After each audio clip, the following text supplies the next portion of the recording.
Si on peut commencer par Boker Tov d'abord, d'être nombreux ce matin, mercredi matin à Dora Géoula. Si tu peux me donner les noms des malades, s'il te plaît.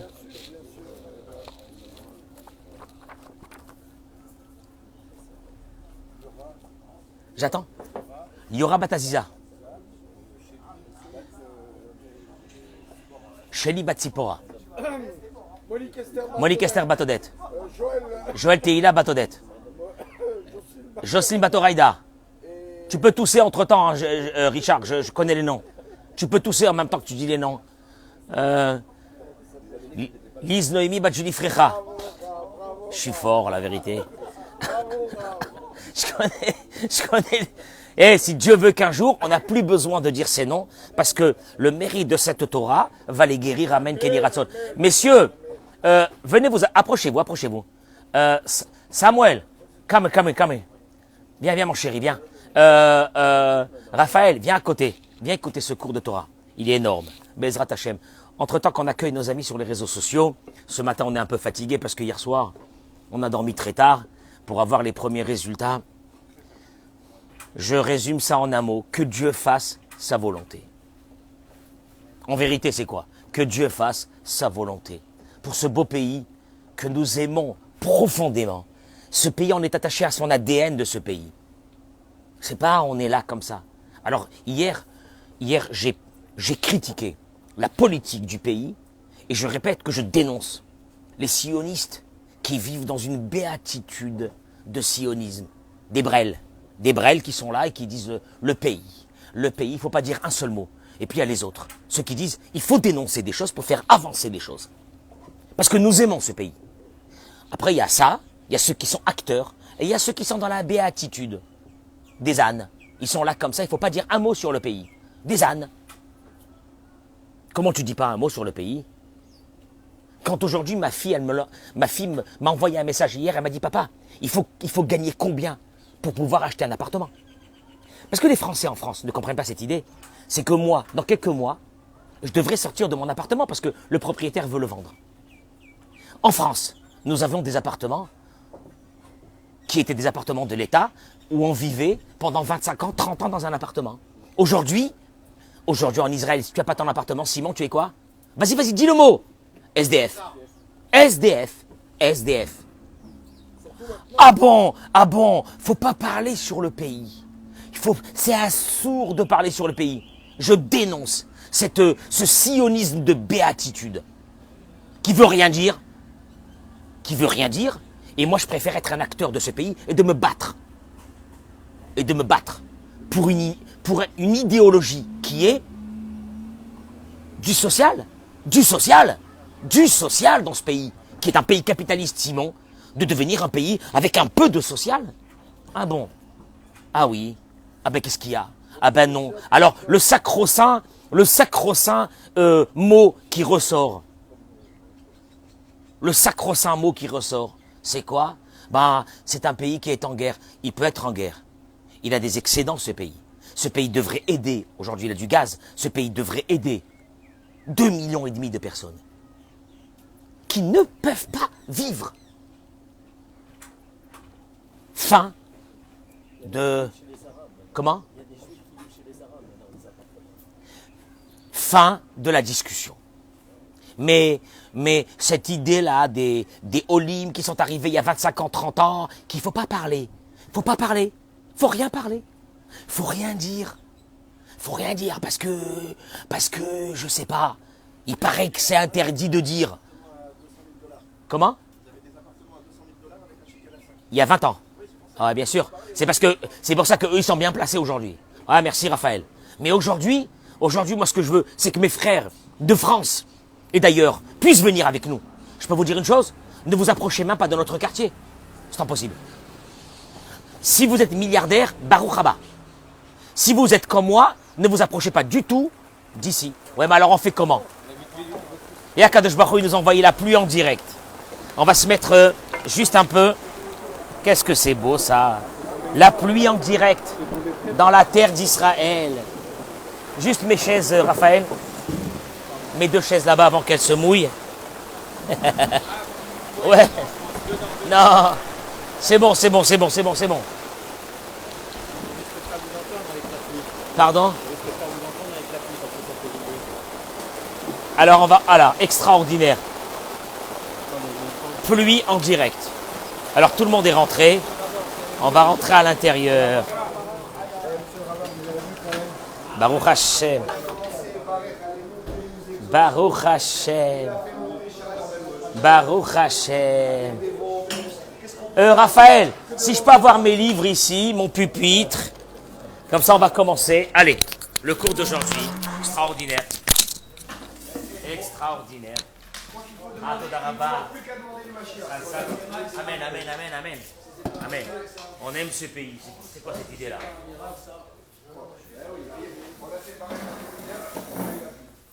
Allez.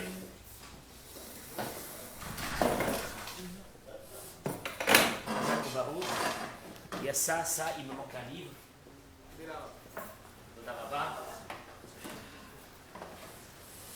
Olivier, où tu vas?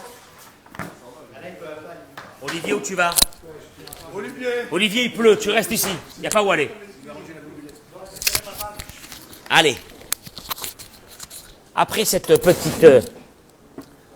petite intermède, on reprend Bezrat Hashem.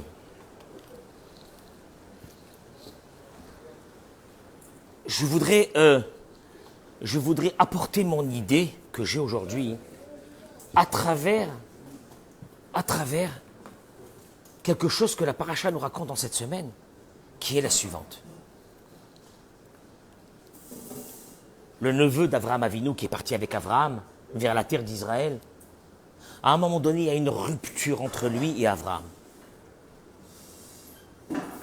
Au sujet des bergers de Lot, qui se permettaient d'aller faire paître leurs troupeaux dans les champs des autres.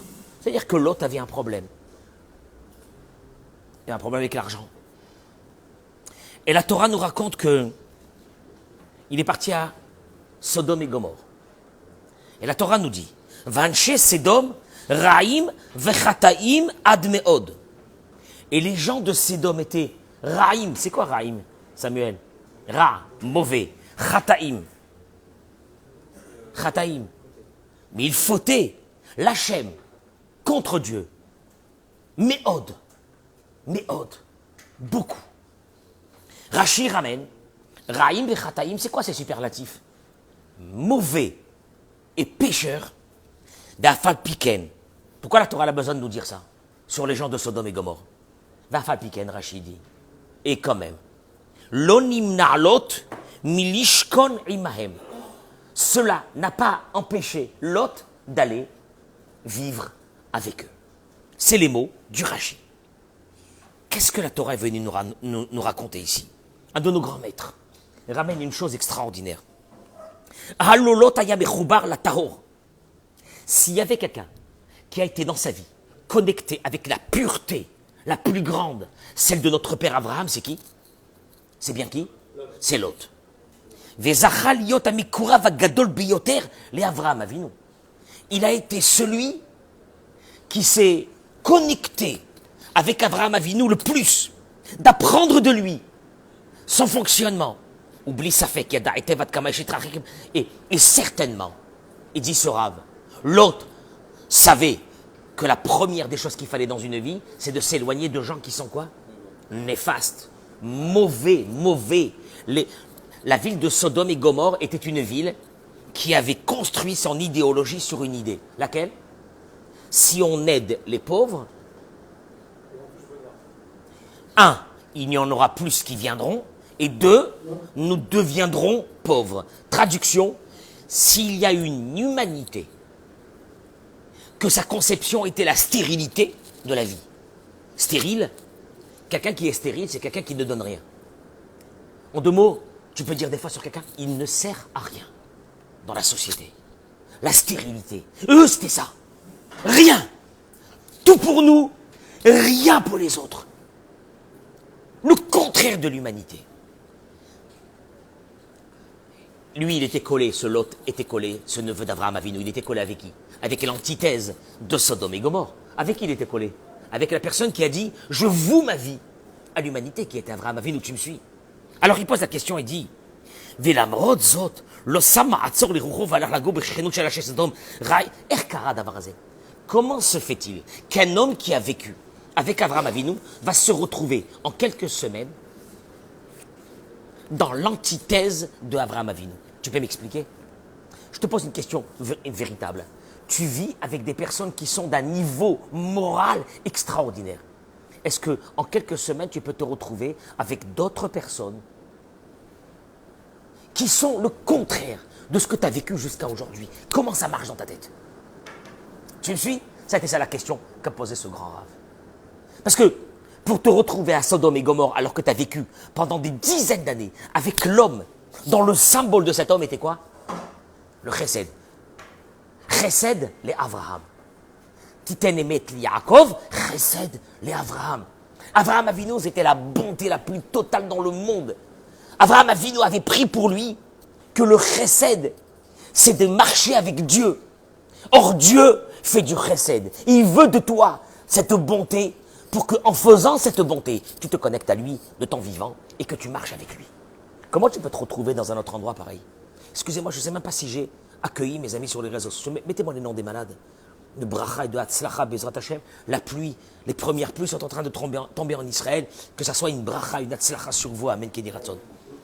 Il donne une réponse, le Rav. Vas-y, je te pose une vraie question, Samuel. Comment tu peux trouver une personne qui, toute sa vie, a vécu avec le chesed, avec quelqu'un qui symbolisait la bonté la plus grande au monde? Comment tu peux te retrouver en quelques semaines dans un endroit?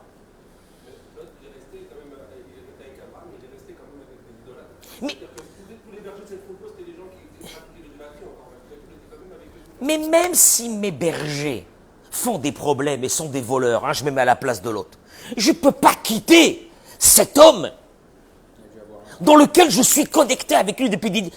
Et pas rien que ça. L'autre, il te dit, moi j'ai quitté ma famille, je suis parti avec ce monsieur, parce que vraiment j'y croyais à ses idées, au plus profond.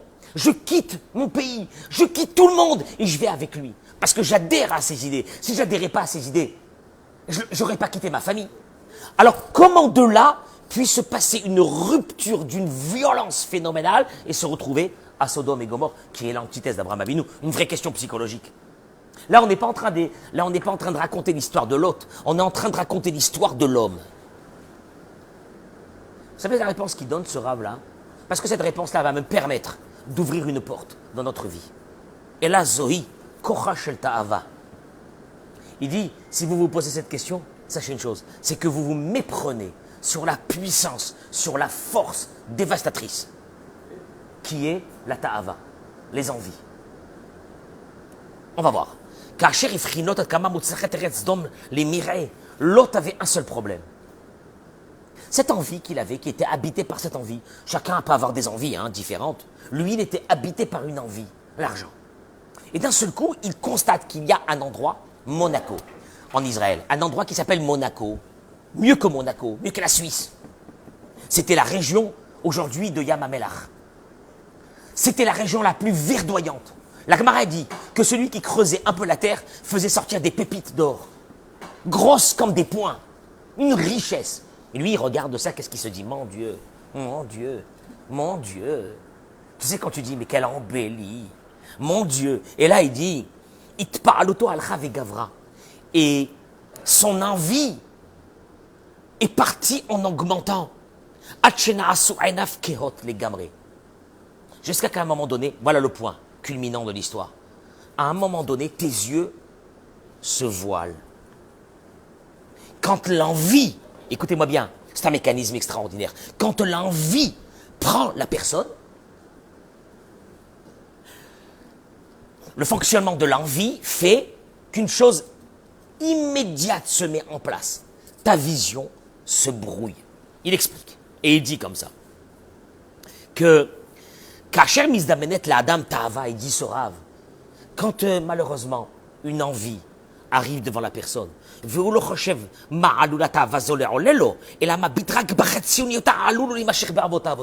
te dit une chose extraordinaire.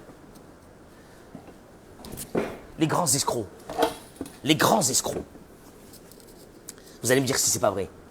Comment ils réussissent à escroquer l'humanité? Hein? Samuel, ce que je vais dire là maintenant, ça vaut des milliards. comment les grands escrocs ont réussi, leur alléno à Dieu ne plaise, à escroquer l'humanité. C'est quoi le point, c'est dangereux ce que je vais dire, hein. Ça peut servir à des escrocs malheureusement. Mais nous, ça donne aux escrocs. Pardon? Comment un escroc peut faire tomber quelqu'un dans un piège? Olivier, il faut que tu me dises. Il sait, Olivier, écoute mon chéri, il sait susciter l'envie chez la victime. Tu vas gagner. Mais vous allez gagner une tonne. Mais ça, cette embellie que vous allez avoir, c'est une fois dans la vie. Au moment où l'envie s'empare de la personne, elle ne voit plus le piège qui est posé. Et le type, il prend la victime par le nez et il l'amène, il la fait tomber. C'est énorme. Nous-mêmes, on s'est fait avoir combien de fois? Pourquoi? Ben oui, mais tu le sais bien que toutes les grandes escroqueries, Richard, sont venues comment? Vous allez gagner 20%. Il y a Brel, il y a Hamar. Ça n'existe pas que tu vas gagner 20%, ça n'existe pas dans le monde. Et d'un seul coup, je vois 20% devant moi. 20%, 25%, alors que la banque me donne 0,2. Et je vois le 25. Simon, je vois le 25 planer devant moi. C'est-à-dire tous les mois, je vais gagner. Mais c'est faux, tu vas rien gagner. C'est du rêve. Mais à partir de là, tout ce que l'escroc va t'amener, tu ne remarques même plus. Tu sais pourquoi? L'escroc a compris une chose. S'il suscite l'envie, tu vois plus rien. Tu deviens quoi? Aveugle. Et là, il dit, Zemaché Amrou Chazal. Alors, parce qu'il s'arrête ici. C'est phénoménal ce qu'il va dire. Il dit, pourquoi celui qui sent qu'il est en train de tomber vers une envie et que ses yeux se ferment, pourquoi il ne va pas demander conseil aux autres?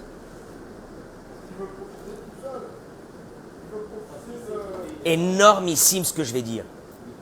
Il y a une personne, elle est mariée, il y a une femme qui lui tourne autour. Il sait qu'il va tomber. Et le Yetzer Hara, qu'est-ce qu'il lui dit? T'es séduisant, t'es beau gosse, t'es jeune, tu mérites mieux que ta femme. Comment elle est belle, vas-y. Maintenant, il y a une petite voix, la malheureuse, qui lui dit, tu vas mourir. Quand tu vas finir d'avoir cette envie-là, et que ta femme t'attrape, tu vas mourir. Tu vas tout perdre, ta famille, tout, tu vas tout perdre. Tu vas tout perdre. Et la grande voix lui dit, non, profite de la vie. Et là, à ce moment-là, pourquoi à ce moment-là, il ne va pas voir quelqu'un? Pourquoi il ne vient pas me voir? Rav, il y a une femme qui me tourne autour derrière de moi. Qu'est-ce que je fais? Pourquoi il ne fait pas ça? Pourquoi celui qui va tomber, il ne fait pas ça? Shlomo HaMelech, il donne une idée. L'état Ava, Yevakesh, Nifrad. C'est énorme, ces mots-là. Celui qui tombe dans les mains de l'envie, Yevakesh. Il a besoin. Il a un besoin vital. Nifrad, de se séparer de tout le monde. Pourquoi? Parce que si je reste avec le tout le monde, ce tout le monde risque de me réveiller de mon envie. Or moi, je suis rentré dans un nuage. Je suis rentré dans un mirage. Laisse-moi rêver. Laisse-moi rêver. Tu sais quoi? Gérard, quelqu'un quand on le réveille, qui dit, purée, pourquoi tu m'as réveillé? Qu'est-ce que t'as? Pourquoi? Parce que c'est l'heure. Il te dit, j'étais en train de rêver d'un truc. Mais Amar, c'était qu'un rêve. Parce que la réalité, c'est pas ça. Shlomo HaMelech dit, l'état Ava Yevakesh Nifrad. Celui qui tombe, vous allez le voir dans votre vie, celui qui tombe vers un rêve d'envie, vous n'allez plus avoir de nouvelles de lui. Tiens, c'est bizarre. Avant, il venait, il ne vient plus. Tu sais pourquoi il ne vient plus? Shlomo HaMelech, il le dit. L'état Ava Yevakesh Nifrad. Celui qui tombe dans l'envie, il a besoin d'être seul. Tu sais pourquoi il a besoin d'être seul? Pourquoi il a besoin d'être seul? Olivier, pourquoi? Il sait que si tu es là avec lui, tu vas lui parler, tu risques de lui briser son envie. Et le Yetzer Hara, qu'est-ce qu'il lui dit? Sépare-toi des autres. Sépare-toi des autres. D'un seul coup, tu vois un homme qui est tombé dans l'envie. Qu'est-ce qu'il dit? Je me sépare de ma femme. Ça marche plus. Ça marche plus. Rachat! Viens, on va creuser l'idée. Ta'ava, les envies. Yevakesh Nifrad. Il veut se séparer. C'est un mécanisme extraordinaire. Il te dit ce rave-là. Et là, et d'ailleurs, qu'est-ce qu'il fait l'autre? Qu'est-ce qu'il fait l'autre tout de suite? Il se sépare d'Abraham Avinu. Comment tu peux te séparer? Comment tu peux te séparer d'Abraham Avinu? Son envie de l'argent. Il a entendu qu'à Sodome et Gomorre, comment on appelle ça? Le chiffre d'affaires des personnes là-bas, elle est phénoménale. Mais tu vas quitter cet homme-là. C'est ce qui va se passer. Bien, je vais te dire ce qui va se passer. Un jour, tu quitteras cette ville, une main devant, une main derrière. C'est ce qui s'est passé. Quand la ville va être détruite, qu'est-ce qu'ils vont faire les anges? Ils vont venir le retirer parce que c'est le neveu d'Abraham. Pas seulement parce que c'est le neveu d'Abraham, comme il est écrit dans Téhilim, Richard. Dieu, il est parti chercher David Amelech à Sodome. Puisque l'arrière-arrière-arrière-grand-père de David Amelech, c'est Lot. Puisque de Lot sortira une fille qui s'appelle comment? Ruth. Puisque Lot va donner deux peuples, Ammon et Moab. Ruth, la Moabite, va sortir de Lot. Ben, il est parti le chercher. Mais dans quel état il est parti le chercher? Toi, tu es parti chercher la fortune. Tu es tombé dans la ta'ava, dans l'envie. Qu'est-ce qui t'arrive à la fin? Zéro. Zéro. Il va quitter Sodome et Gomorre en faillite la plus totale. Ça, c'est la vie d'un être humain. Ça, c'est la vie d'un être humain.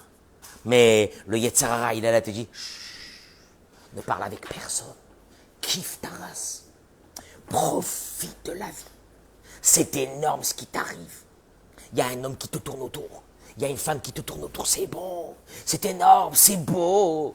Les pauvres, les autres à la synagogue du Rav Cohen Muskelim. Quelle vie ennuyeuse, ils ont. Tu me suis? Quelle vie ennuyeuse, ils ont. Moi, c'est palpitant, ma vie. Ma vie, elle est palpitante. Je suis en train de vivre des aventures. Tu vas mourir. La suite de l'aventure, tu vas mourir. Il n'y en a pas une seule. Il n'y en a pas une seule de ces aventures où une personne, elle est sortie. T'as jamais réalisé? Toi, tu dis, c'est ça la vie. C'est ça la vie. Mais c'est pas la vie. C'est juste une chose. Au moment où l'envie arrive, tes yeux se ferment. Et l'autre, qui a pu vivre avec Abraham Avinu, se retrouve à Sodome et Gomorre, il est bien là-bas. Il n'y a aucun problème. Sauf que, on ne lui dit pas la suite de l'histoire encore. La suite de l'histoire, c'est qu'un jour, il sortira de là-bas. Zéro. Toute sa fortune, il a laissé à Sodome et Gomorre. Ça veut dire, traduction, c'est ça, c'est ça, c'est ça, le fonctionnement. En fait, la Torah, qu'est-ce qu'elle est en train de te raconter? Samuel, qu'est-ce qu'elle est en train de te raconter, l'histoire de l'autre? Parce que je m'en fiche de l'autre, moi. Qu'est-ce que la Torah est en train de te raconter, là? Rien. Notre vie à nous. La vie d'un être humain. La vie d'un être humain. Tu veux partir avec le Yetzer Hara? Sache une chose. La facture, elle est déjà prête. Mais attention, elle est horriblement plus chère que ce qu'il t'a donné. Tu vas le voir. Horriblement plus cher. Et là, je voudrais dire une chose.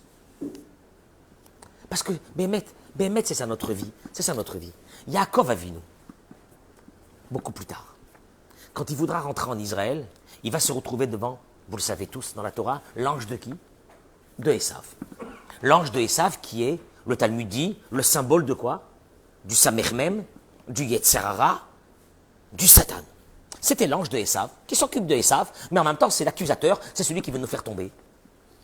Et Yaakov lui demande, Mashimcha, après qu'il y a eu un combat pendant une nuit entière, et que Yaakov ne veut pas le lâcher, et il lui dit à Yaakov, je dois repartir. Je ne peux pas rester, lâche-moi.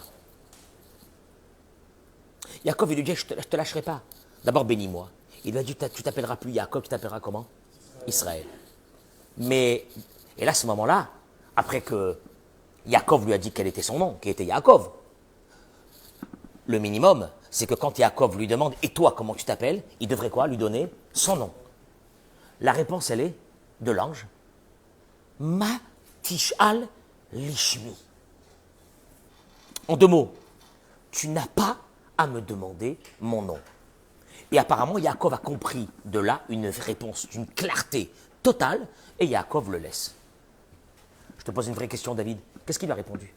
David, Yaakov lui demande son nom, son prénom, oui, son nom.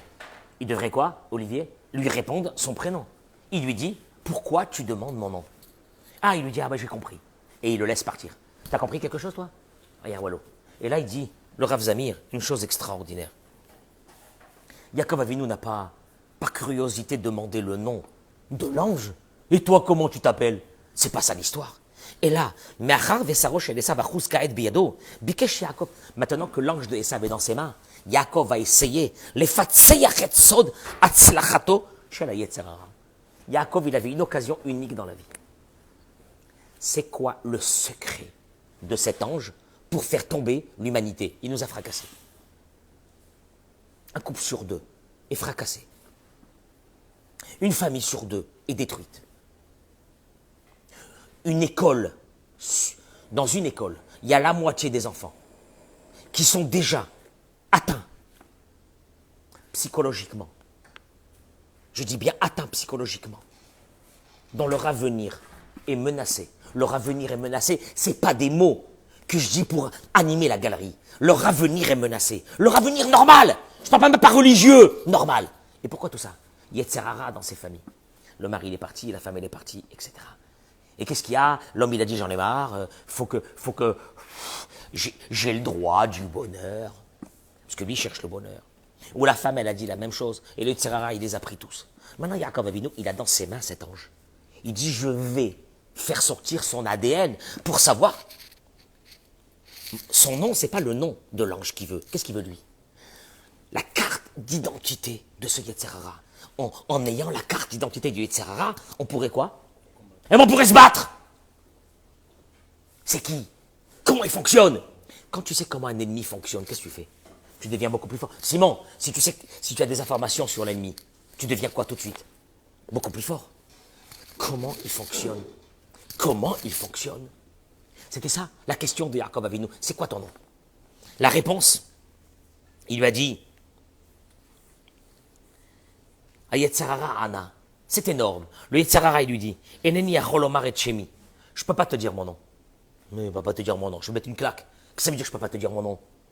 Quel Omar? Au fait, dans je ne peux pas te dire mon nom, il y a la réponse.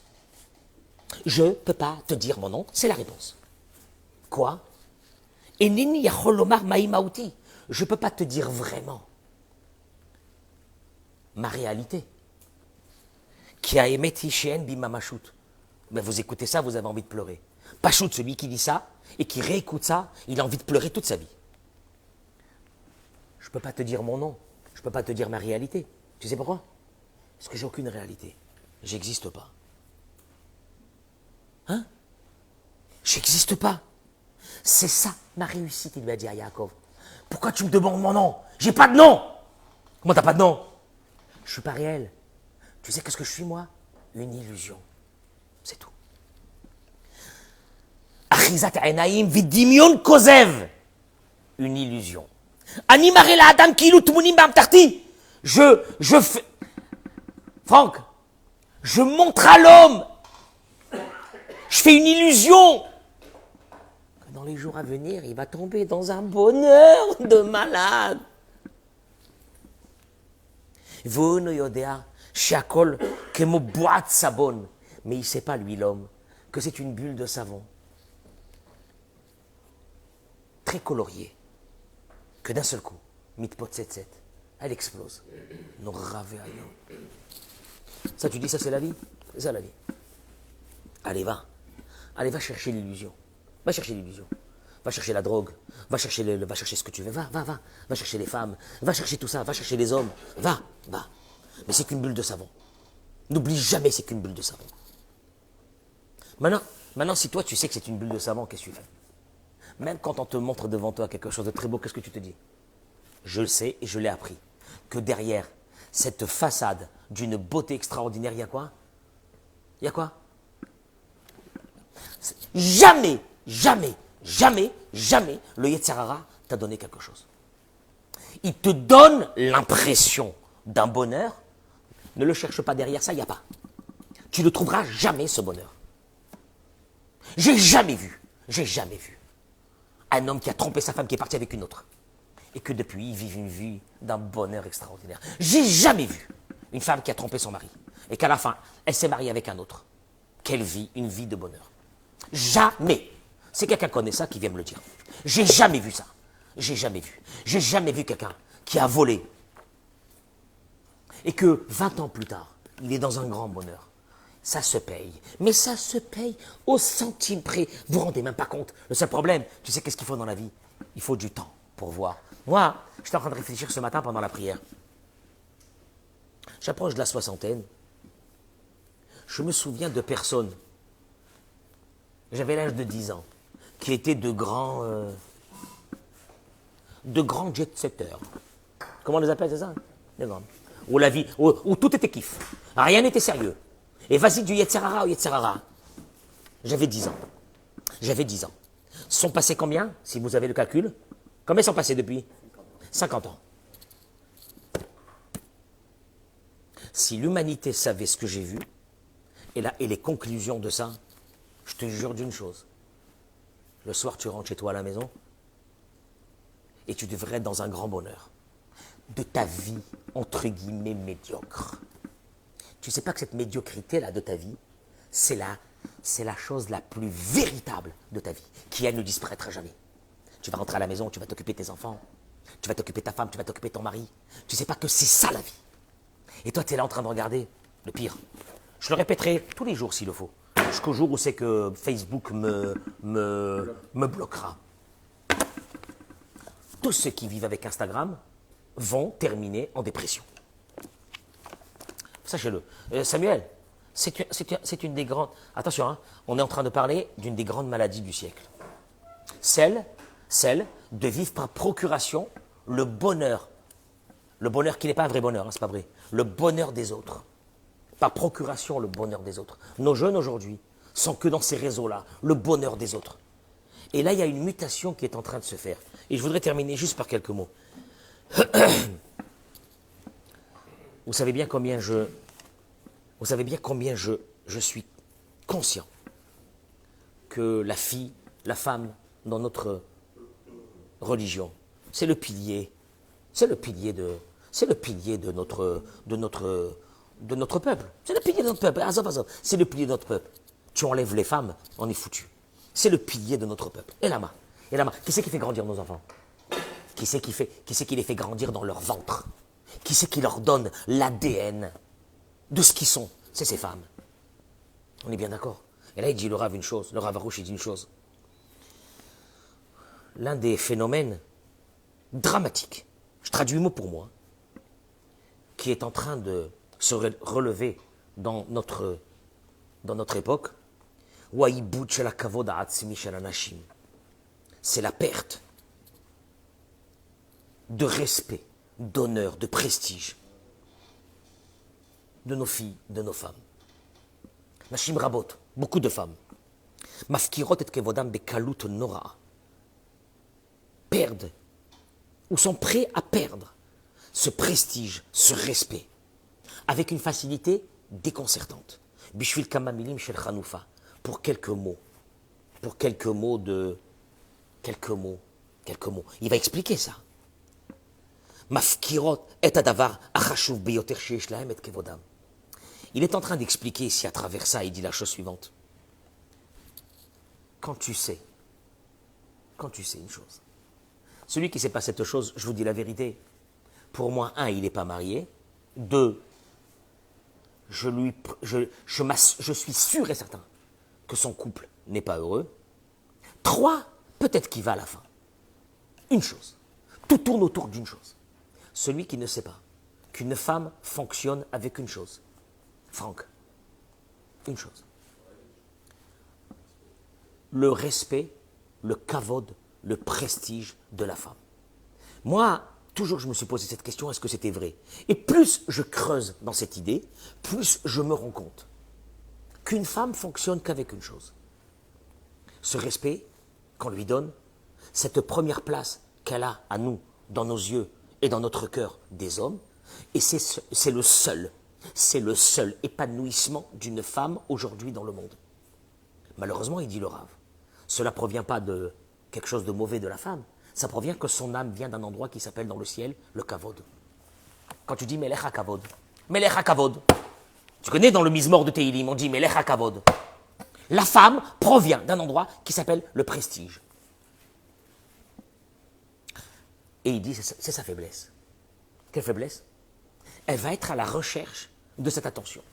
Elle va être à la recherche qu'on lui dise qu'elle est bien. Elle va être à la recherche de ses mots. Elle va être à la recherche qu'on lui dise qu'elle est belle. Mais il dit le Rav, le seul problème, c'est que beaucoup de femmes ont permuté, ont perverti entre ce prestige qui devrait être une partie d'elle-même, leur valeur.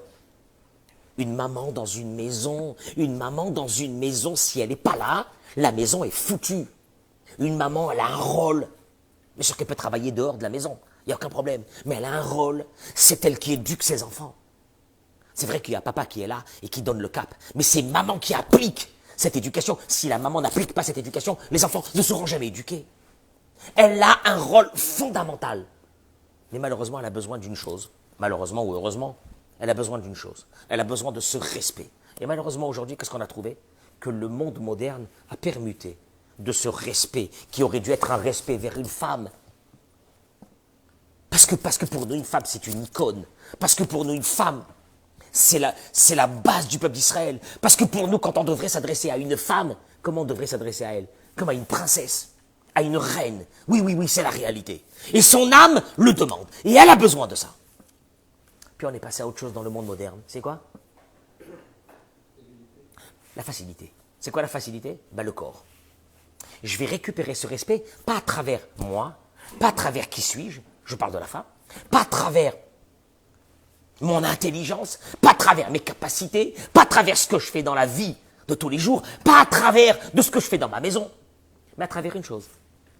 Je vais récupérer cette attention que j'ai besoin, qui est vitale pour moi, parce que je suis une femme. Je vais le récupérer par une facilité, qui est quoi? Le corps. L'attention que me porteront, et je le parle ça aux jeunes filles, l'attention que me porteront les garçons. Si les garçons me portent de l'attention, je comble ce besoin qui est inné en moi d'avoir quoi? Ce respect et ce prestige. Malheureusement, c'est ce que la femme perçoit. Ce respect, ce besoin de respect et ce prestige qui est normal chez une femme. Mais elle ne va pas le recevoir sur qui elle est, ce respect, ce prestige. Elle va le recevoir sur quoi? Sur son corps. Et tu vois aujourd'hui, toutes les jeunes filles sont sur quoi? Sur TikTok, sur Instagram, etc. Tu fais quoi? Tu vends de la viande. Il y a quelqu'un qui est rentré de Miami la semaine dernière. Il m'a dit, Rav, il m'a dit, vous êtes choqué? Il m'a dit, mais c'est de la viande, il n'y a que de la viande. Tout Miami, t'as vu Miami? C'est de la viande. Il m'a dit, t'en as marre de voir. C'est de la viande qui est étalée au bord de la plage. De la viande, à perte de vue. C'est dur de dire des mots pareils sur des filles, sur des femmes. Pourquoi c'est de la viande? Une femme, c'est de la viande. Les concepteurs de la mode, moderne, parce que nous, on a l'impression que nous, les religieux, sûrement, nous ne sommes pas dans le coup. Et on est au contraire réducteurs de la femme. Et qu'heureusement qu'est venue la libération féminine. Qu'est-ce que t'as amené la libération féminine? Qu'une femme aujourd'hui, si elle n'est pas quoi? Attrayante, comme quoi? Comme un morceau de viande ou chez le boucher. Il faut dire les mots, parce qu'il faut dire les mots. Et ne me dis pas que c'est pas la réalité. Quand une fille aujourd'hui, elle a quelques kilos en plus, qu'est-ce qui se passe tout de suite? Vas-y, qu'est-ce qui se passe tout de suite? Comment on va la marier? C'est pas possible. Mais cette fille-là, elle est de l'or. Oui, mais on vit, monsieur le rabbin, dans un monde aujourd'hui où le physique a pris... Non, c'est pas le physique qui a pris une grande place. C'est qu'aujourd'hui, ces concepteurs de la mode et ces concepteurs de ces réseaux sociaux qui sont de grands malades mentaux ont rendu la femme, quoi? Un objet. Et la jeune fille aujourd'hui, elle grandit avec une idée. Plus elle sera un objet attrayant, plus elle aura... Quoi? Elle aura quoi? Cette attention qu'elle mérite et qu'elle a besoin de cette attention.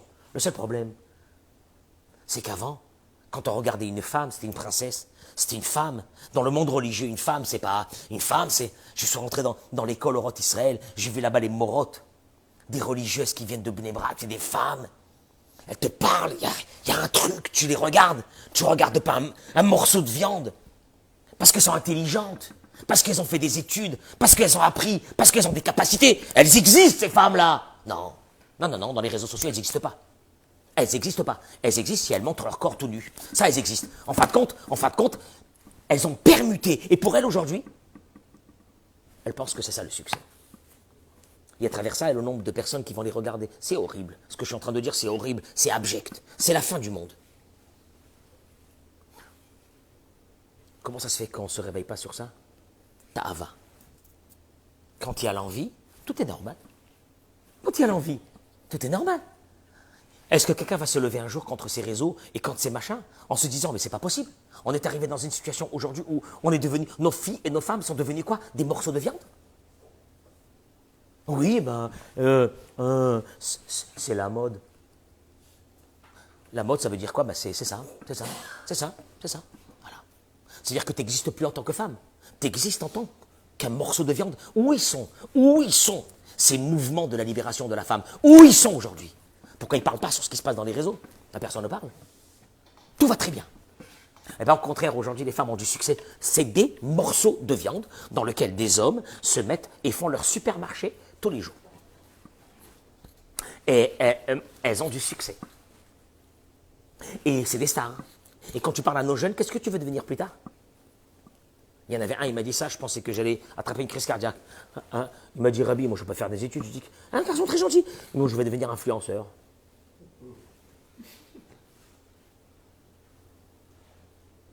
Pourquoi tu m'as mis dans ce siècle? Qu'est-ce que j'ai fait pour être dans ce siècle? Moi qui est moderne, je suis moderne, je ne suis pas des Bnei Brak. Qu'est-ce que j'ai fait pour être dans ce siècle? Influenceur.